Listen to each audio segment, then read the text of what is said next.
Depuis samedi, l'interfile est officiellement autorisé sur tout le territoire tout en étant strictement encadré. Et oui, le code de la route indique que les motards peuvent se faufiler entre les voitures sur les routes à plusieurs voies où la vitesse maximale est comprise entre 70 et 130 km/h. Des règles peu connues pour le moment, alors les policiers veillent, font de la prévention et n'hésitent pas à verbaliser si nécessaire, comme l'a constaté Stéphane Place à Bordeaux pour Europe 1.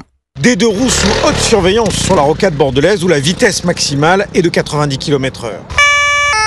Vous avez été pris en excès de vitesse à 114 et des distances de sécurité. Motard pressé et verbalisé avec à la clé le rappel des conditions désormais en vigueur pour se faufiler entre les voitures, ce que l'on appelle la circulation interfile. Vous avez entendu parler de la nouvelle réglementation qui officialise la pratique de la circulation interfile ? C'était écrit sur les panneaux de la rocade, mais on n'a pas eu plus d'informations que ça, non, effectivement. Quand ça ralentit ou quand c'est bloqué, on est obligé de circuler entre les fils. Oui. Le major Ulrich de la CRS autoroutière Aquitaine. Lorsque les fils sont à l'arrêt sur toutes les voies, à ce moment-là, ils ont le droit de circuler entre les fils. Mais à 30 km/h, pas plus. Pas 50, pas 60, pas 70 comme on en voit, voire 100. Et ensuite, quand les fils, il y en a une des deux, donc voie centrale et voie de gauche, qui circulent au-delà de 30, donc à 50, à ce moment-là, ça reste un véhicule léger comme les autres. Ils doivent se remettre dans la circulation normale et ne plus faire comme ils font, passer entre les fils. C'est maintenant verbalisable, 3 points et 90 € minorés. En Gironde, l'an dernier, 83 personnes ont trouvé la mort dans des accidents de la route.